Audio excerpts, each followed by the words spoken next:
Now it came to pass, in the days of Ahasuerus, this was the Ahasuerus who reigned over 127 provinces from India to Ethiopia.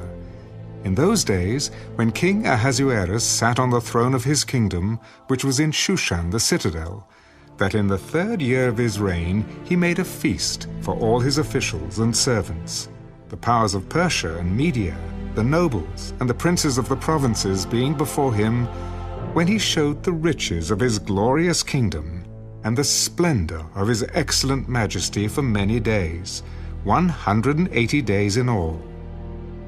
And when these days were completed, the king made a feast lasting 7 days for all the people who were present in Shushan the citadel, from great to small, in the court of the garden of the king's palace.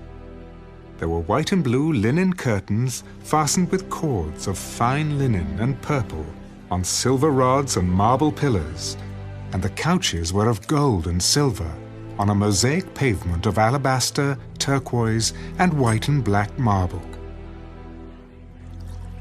And they served drinks in golden vessels, each vessel being different from the other, with royal wine in abundance, according to the generosity of the king. In accordance with the law, the drinking was not compulsory, for so the king had ordered all the officers of his household that they should do according to each man's pleasure. Queen Vashti also made a feast for the women in the royal palace which belonged to King Ahasuerus. On the 7th day, when the heart of the king was merry with wine, he commanded Mehuman, Biztha, Harbona, Bigtha, Abagtha, Zethar, and Carcass, 7 eunuchs, who served in the presence of King Ahasuerus, to bring Queen Vashti before the king, wearing her royal crown, in order to show her beauty to the people and the officials, for she was beautiful to behold. But Queen Vashti refused to come at the king's command, brought by his eunuchs. Therefore the king was furious, and his anger burned within him. Then the king said to the wise men who understood the times, for this was the king's manner toward all who knew law and justice, those closest to him being Karshina, Shetha, Admatha, Tarshish, Meres, Marsina, and Memucan, the 7 princes of Persia and Media, who had access to the king's presence and who ranked highest in the kingdom. What shall we do to Queen Vashti according to law? Because she did not obey the command of King Ahasuerus, brought to her by the eunuchs. And Memucan answered before the king and the princes, Queen Vashti has not only wronged the king, but also all the princes and all the people who are in all the provinces of King Ahasuerus. For the queen's behavior will become known to all women, so that they will despise their husbands in their eyes, when they report King Ahasuerus commanded Queen Vashti to be brought in before him, but she did not come. This very day, the noble ladies of Persia and Media will say to all the king's officials that they have heard of the behavior of the queen. Thus there will be excessive contempt and wrath. If it pleases the king, let a royal decree go out from him, and let it be recorded in the laws of the Persians and the Medes, so that it will not be altered, that Vashti shall come no more before King Ahasuerus, and let the king give her royal position to another who is better than she. When the king's decree which he will make is proclaimed throughout all his empire, for it is great, all wives will honor their husbands, both great and small. And the reply pleased the king and the princes, and the king did according to the word of Memucan. Then he sent letters to all the king's provinces, to each province in its own script, and to every people in their own language, that each man should be master in his own house, and speak in the language of his own people. After these things, when the wrath of King Ahasuerus subsided, he remembered Vashti, what she had done, and what had been decreed against her. Then the king's servants who attended him said, "Let beautiful young virgins be sought for the king, and let the king appoint officers in all the provinces of his kingdom, that they may gather all the beautiful young virgins to Shushan the citadel, into the women's quarters, under the custody of Hegai the king's eunuch, custodian of the women. And let beauty preparations be given them. Then let the young woman who pleases the king be queen instead of Vashti." This thing pleased the king, and he did so. In Shushan the citadel, there was a certain Jew, whose name was Mordecai, the son of Jair, the son of Shimei, the son of Kish, a Benjamite. Kish had been carried away from Jerusalem with the captives who were being captured with Jeconiah, king of Judah, whom Nebuchadnezzar, the king of Babylon, had carried away. And Mordecai had brought up Hadassah, that is, Esther, his uncle's daughter, for she had neither father nor mother. The young woman was lovely and beautiful. When her father and mother died, Mordecai took her as his own daughter. So it was, when the king's command and decree were heard, and when many young women were gathered at Shushan the citadel, under the custody of Hegai, that Esther also was taken to the king's palace, into the care of Hegai, the custodian of the women. Now the young woman pleased him, and she obtained his favor. So he readily gave beauty preparations to her, besides her allowance. Then 7 choice maidservants were provided for her from the king's palace, and he moved her and her maidservants to the best place in the house of the women. Esther had not revealed her people or family, for Mordecai had charged her not to reveal it. And every day Mordecai paced in front of the court of the women's quarters to learn of Esther's welfare and what was happening to her. Each young woman's turn came to go in to King Ahasuerus after she had completed 12 months' preparation, according to the regulation for the women, for thus were the days of their preparation apportioned: 6 months with oil of myrrh, and 6 months with perfumes and preparations for beautifying women. Thus prepared, each young woman went to the king, and she was given whatever she desired to take with her from the women's quarters to the king's palace. In the evening she went, and in the morning she returned to the second house of the women, to the custody of Sheashgaz, the king's eunuch who kept the concubines. She would not go to the king again unless the king delighted in her and called for her by name. Now when the turn came for Esther, the daughter of Abihail, the uncle of Mordecai, who had taken her as his daughter, to go into the king, she requested nothing but what Hegai, the king's eunuch, the custodian of the women, advised. And Esther obtained favor in the sight of all who saw her. So Esther was taken to King Ahasuerus into his royal palace in the 10th month, which is the month of Tebeth, in the 7th year of his reign. The king loved Esther more than all the other women, and she obtained grace and favor in his sight more than all the virgins. So he set the royal crown upon her head and made her queen instead of Vashti. Then the king made a great feast, the Feast of Esther, for all his officials and servants, and he proclaimed a holiday in the provinces, and gave gifts according to the generosity of a king. When virgins were gathered together a second time, Mordecai sat within the king's gate. Now Esther had not revealed her family and her people, just as Mordecai had charged her, for Esther obeyed the command of Mordecai as when she was brought up by him. In those days, while Mordecai sat within the king's gate, two of the king's eunuchs, Bigthan and Teresh, doorkeepers, became furious and sought to lay hands on King Ahasuerus. So the matter became known to Mordecai, who told Queen Esther, and Esther informed the king in Mordecai's name. And when an inquiry was made into the matter, it was confirmed, and both were hanged on a gallows.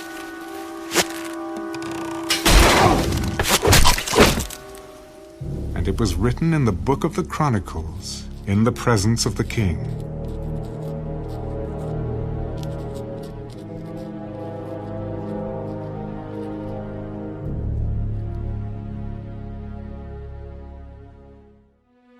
After these things, King Ahasuerus promoted Haman, the son of Hammedatha, the Agagite, and advanced him, and set his seat above all the princes who were with him. And all the king's servants who were within the king's gate bowed, and paid homage to Haman, for so the king had commanded concerning him. But Mordecai would not bow or pay homage. Then the king's servants, who were within the king's gate, said to Mordecai, "Why do you transgress the king's command?" Now it happened, when they spoke to him daily, and he would not listen to them, that they told it to Haman, to see whether Mordecai's words would stand. For Mordecai had told them that he was a Jew. When Haman saw that Mordecai did not bow or pay him homage, Haman was filled with wrath. But he disdained to lay hands on Mordecai alone, for they had told him of the people of Mordecai. Instead, Haman sought to destroy all the Jews who were throughout the whole kingdom of Ahasuerus, the people of Mordecai. In the first month, which is the month of Nisan, in the 12th year of King Ahasuerus, they cast pur, that is, the lot, before Haman to determine the day and the month, until it fell on the 12th month, which is the month of Adar. Then Haman said to King Ahasuerus, "There is a certain people scattered and dispersed among the people in all the provinces of your kingdom. Their laws are different from all other peoples, and they do not keep the king's laws. Therefore, it is not fitting for the king to let them remain. If it pleases the king, let a decree be written that they be destroyed, and I will pay 10,000 talents of silver into the hands of those who do the work to bring it into the king's treasuries." So the king took his signet ring from his hand and gave it to Haman, the son of Hammedatha, the Agagite, the enemy of the Jews. And the king said to Haman, "The money and the people are given to you, to do with them as seems good to you." Then the king's scribes were called on the 13th day of the first month, and a decree was written according to all that Haman commanded, to the king's satraps, to the governors who were over each province, to the officials of all people, to every province according to its script, and to every people in their language. In the name of King Ahasuerus it was written and sealed with the king's signet ring. And the letters were sent by couriers into all the king's provinces, to destroy, to kill, and to annihilate all the Jews, both young and old, little children and women, in one day, on the 13th day of the 12th month, which is the month of Adar, and to plunder their possessions. A copy of the document was to be issued as law in every province, being published for all people, that they should be ready for that day.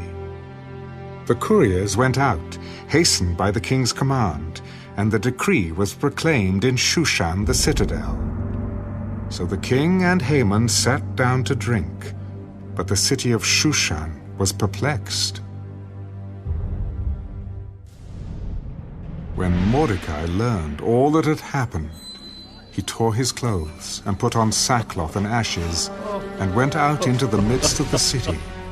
He cried out with a loud and bitter cry. He went as far as the front of the king's gate, for no one might enter the king's gate clothed with sackcloth. And in every province where the king's command and decree arrived, there was great mourning among the Jews, with fasting, weeping, and wailing, and many lay in sackcloth and ashes. So Esther's maids and eunuchs came and told her, and the queen was deeply distressed.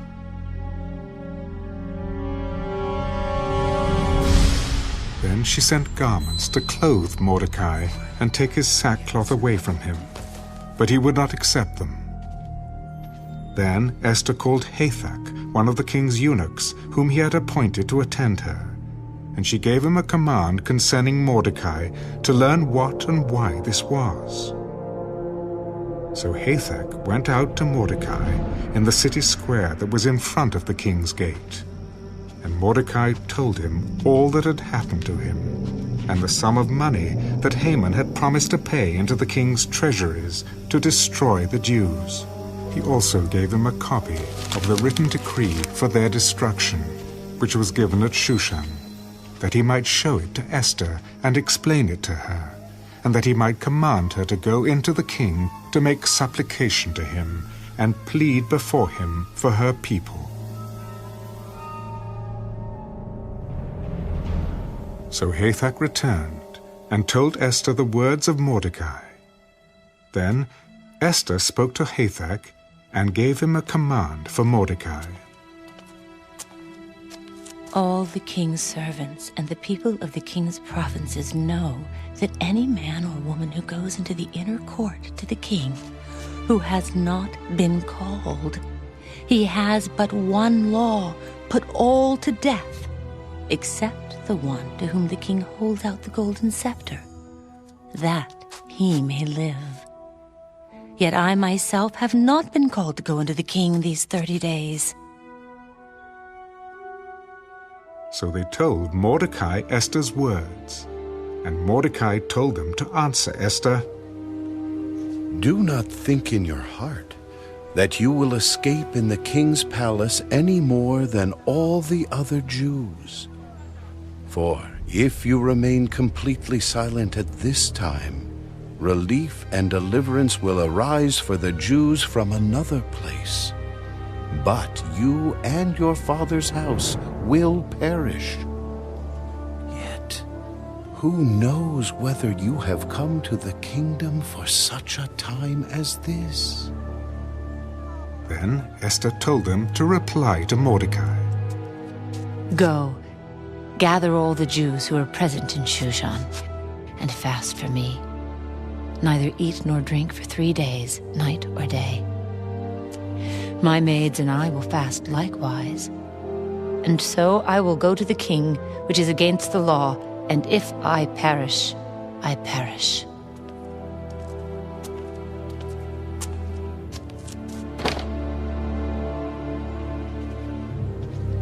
So Mordecai went his way, and did according to all that Esther commanded him.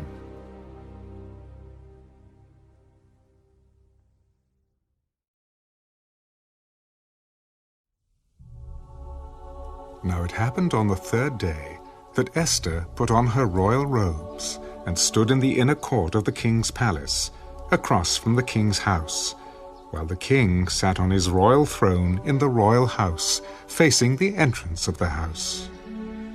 So it was, when the king saw Queen Esther standing in the court, that she found favor in his sight. And the king held out to Esther the golden scepter that was in his hand. Then Esther went near and touched the top of the scepter. And the king said to her, "What do you wish, Queen Esther? What is your request? It shall be given to you, up to half the kingdom." If it pleases the king, let the king and Haman come today to the banquet that I have prepared for him. Bring Haman quickly, that he may do as Esther has said.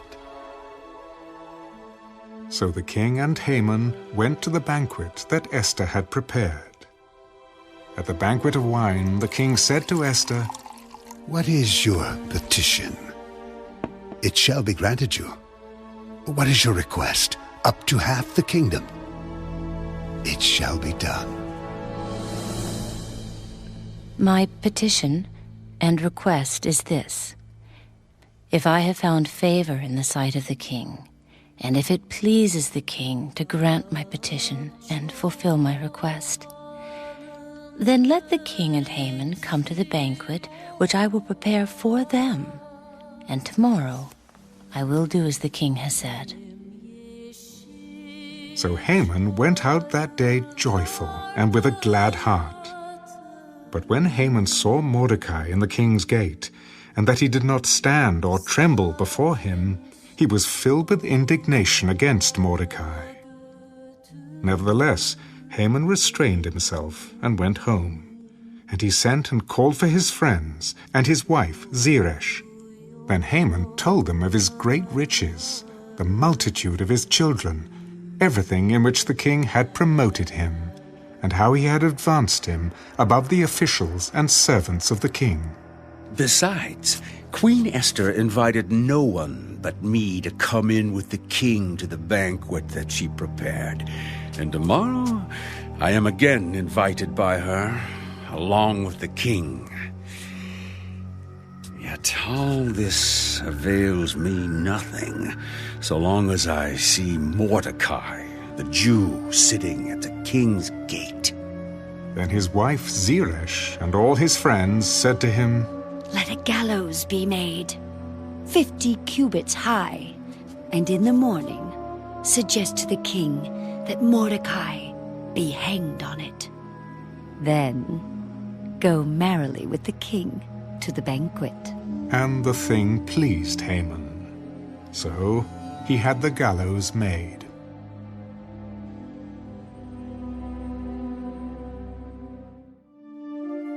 That night the king could not sleep. So one was commanded to bring the book of the records of the Chronicles, and they were read before the king. And it was found written that Mordecai had told of Bigthana and Teresh, two of the king's eunuchs, the doorkeepers who had sought to lay hands on King Ahasuerus. Then the king said, "What honor or dignity has been bestowed upon Mordecai for this?" Nothing has been done for him. "Who is in the court?" Now Haman had just entered the outer court of the king's palace to suggest that the king hang Mordecai on the gallows that he had prepared for him. The king's servant said to him, Haman is there, standing in the court. "Let him come in." So Haman came in, and the king asked him, "What shall be done for the man whom the king delights to honor?" Now Haman thought in his heart, Whom would the king delight to honor more than me? For the man whom the king delights to honor, let a royal robe be brought which the king has worn, and a horse on which the king has ridden, which has a royal crest placed on its head. Then let this robe and horse be delivered to the hand of one of the king's most noble princes, that he may array the man whom the king delights to honor. Then parade him on horseback through the city square, and proclaim before him, Thus shall it be done to the man whom the king delights to honor. Hurry, take the robe and the horse, as you have suggested, and do so for Mordecai, the Jew who sits within the king's gate. Leave nothing undone of all that you have spoken.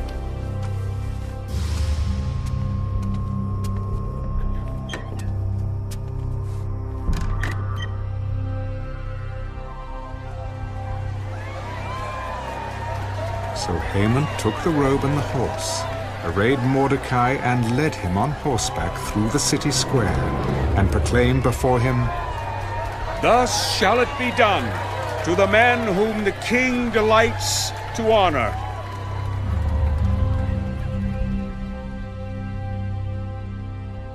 Afterward, Mordecai went back to the king's gate. But Haman hurried to his house, mourning and with his head covered. When Haman told his wife Zeresh and all his friends everything that had happened to him, his wise men and his wife Zeresh said to him, If Mordecai, before whom you have begun to fall, is of Jewish descent, you will not prevail against him, but will surely fall before him. While they were still talking with him, the king's eunuchs came and hastened to bring Haman to the banquet which Esther had prepared.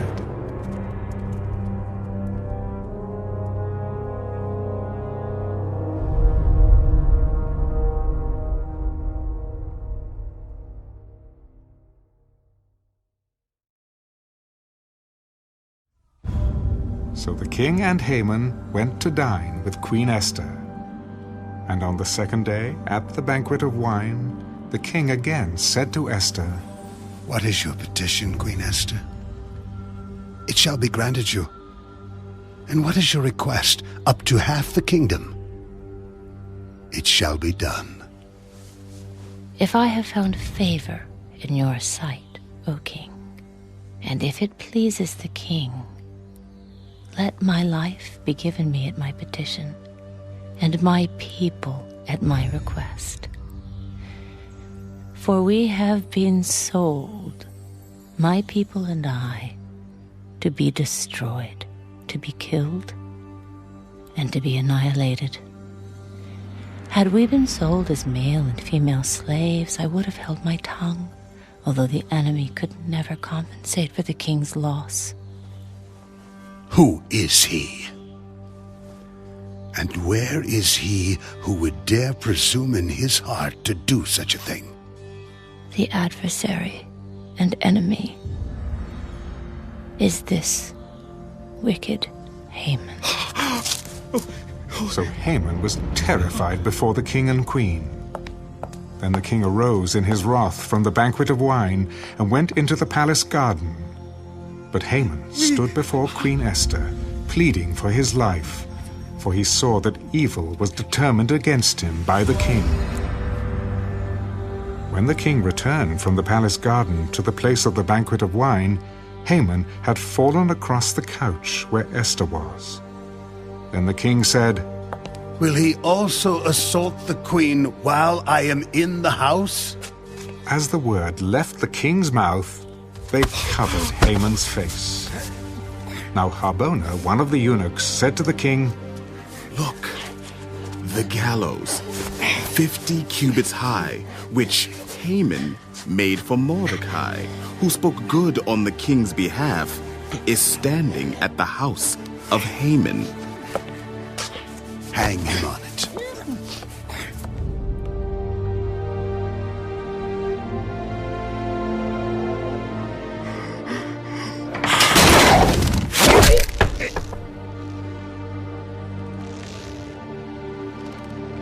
So they hanged Haman on the gallows that he had prepared for Mordecai. Then the king's wrath subsided.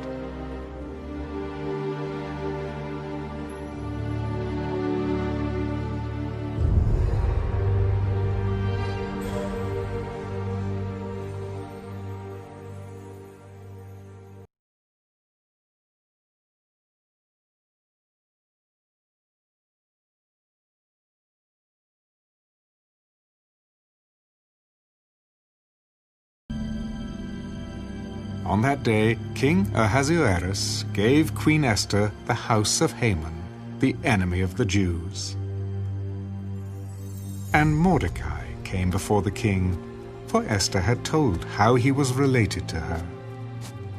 So the king took off his signet ring, which he had taken from Haman, and gave it to Mordecai.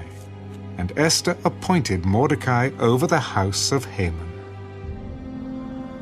Now Esther spoke again to the king, fell down at his feet, and implored him with tears to counteract the evil of Haman the Agagite, and the scheme which he had devised against the Jews. And the king held out the golden scepter toward Esther. So Esther arose and stood before the king. If it pleases the king, and if I have found favor in his sight, and the thing seems right to the king, and I am pleasing in his eyes, let it be written to revoke the letters devised by Haman, the son of Hammedatha the Agagite, which he wrote to annihilate the Jews who are in all the king's provinces. For how can I endure to see the evil that will come to my people? Or how can I endure to see the destruction of my countrymen? Then King Ahasuerus said to Queen Esther and Mordecai the Jew, Indeed, I have given Esther the house of Haman, and they have hanged him on the gallows because he tried to lay his hand on the Jews. You yourselves write a decree concerning the Jews as you please, in the king's name, and seal it with the king's signet ring.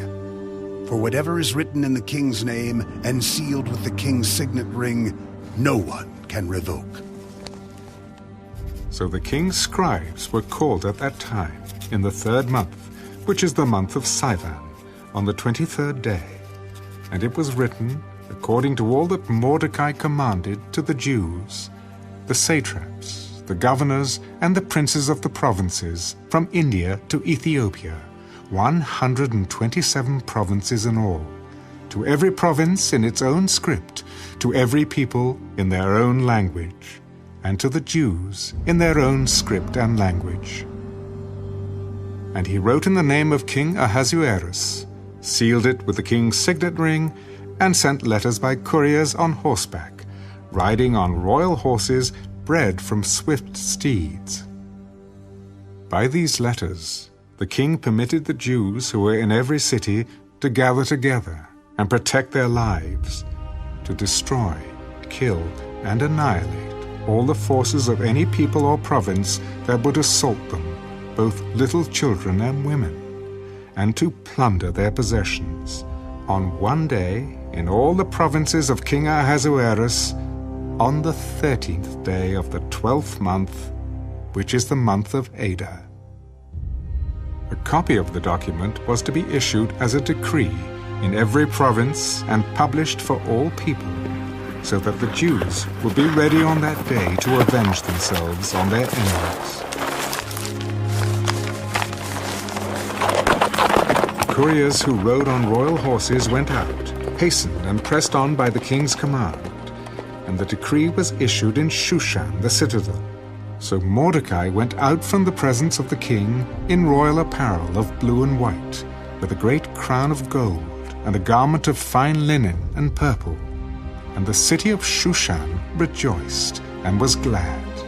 The Jews had light and gladness, joy and honor. And in every province and city, wherever the king's command and decree came, the Jews had joy and gladness, a feast and a holiday. Then many of the people of the land became Jews, because fear of the Jews fell upon them. Now, in the 12th month, that is, the month of Adar, on the 13th day, the time came for the king's command and his decree to be executed. On the day that the enemies of the Jews had hoped to overpower them, the opposite occurred, in that the Jews themselves overpowered those who hated them. The Jews gathered together in their cities throughout all the provinces of King Ahasuerus to lay hands on those who sought their harm.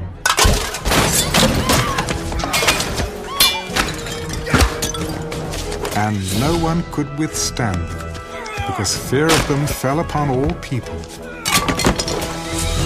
And all the officials of the provinces, the satraps, the governors, and all those doing the king's work helped the Jews, because the fear of Mordecai fell upon them.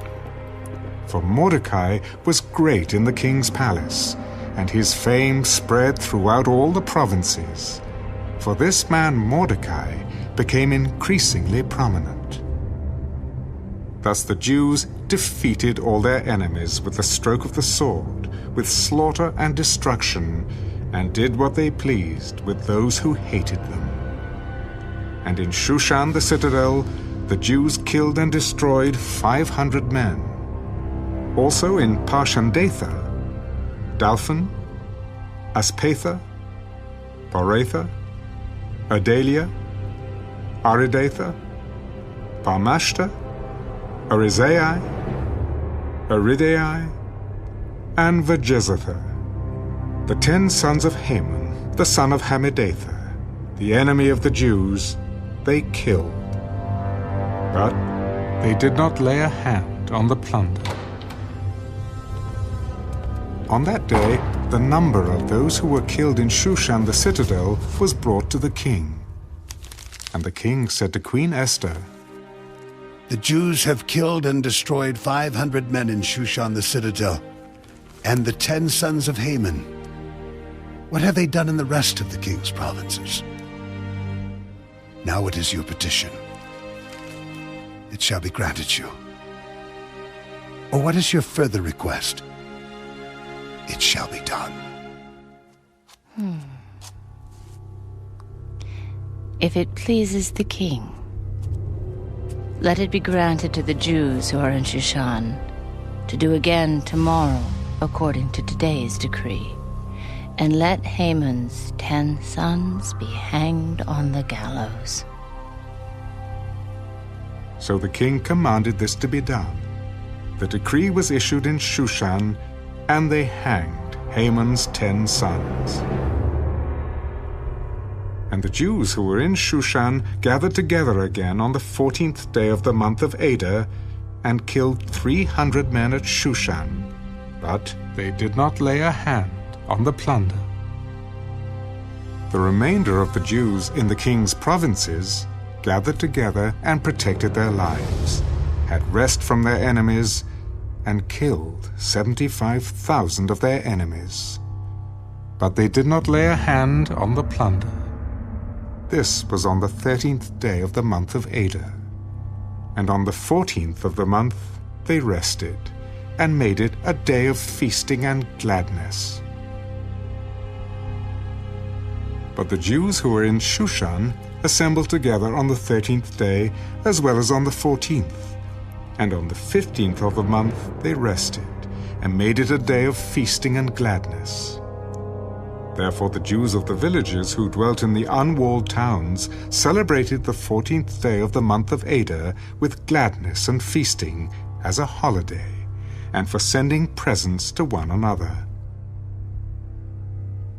And Mordecai wrote these things and sent letters to all the Jews, near and far, who were in all the provinces of King Ahasuerus, to establish among them that they should celebrate yearly the 14th and 15th days of the month of Adar, as the days on which the Jews had rest from their enemies, as the month which was turned from sorrow to joy for them, and from mourning to a holiday, that they should make them days of feasting and joy, of sending presents to one another and gifts to the poor. So the Jews accepted the custom which they had begun, as Mordecai had written to them, because Haman, the son of Hammedatha the Agagite, the enemy of all the Jews, had plotted against the Jews to annihilate them, and had cast pur, that is, the lot, to consume them and destroy them. But when Esther came before the king, he commanded by letter that this wicked plot which Haman had devised against the Jews should return on his own head, and that he and his son should be hanged on the gallows. So they called these days Purim, after the name Pur. Therefore, because of all the words of this letter, what they had seen concerning this matter, and what had happened to them, the Jews established and imposed it upon themselves and their descendants, and all who would join them, that without fail they should celebrate these 2 days every year, according to the written instructions, and according to the prescribed time, that these days should be remembered and kept throughout every generation, every family, every province, and every city, that these days of Purim should not fail to be observed among the Jews, and that the memory of them should not perish among their descendants. Then Queen Esther, the daughter of Abihail, with Mordecai the Jew, wrote with full authority to confirm this second letter about Purim. And Mordecai sent letters to all the Jews, to the 127 provinces of the kingdom of Ahasuerus, with words of peace and truth, to confirm these days of Purim at their appointed time, as Mordecai the Jew and Queen Esther had prescribed for them, and as they had decreed for themselves and their descendants concerning matters of their fasting and lamenting. So the decree of Esther confirmed these matters of Purim, and it was written in the book. And King Ahasuerus imposed tribute on the land and on the islands of the sea. Now all the acts of his power and his might, and the account of the greatness of Mordecai, to which the king advanced him, are they not written in the book of the chronicles of the kings of Media and Persia? For Mordecai the Jew was second to King Ahasuerus, and was great among the Jews, and well received by the multitude of his brethren, seeking the good of his people, and speaking peace to all his countrymen.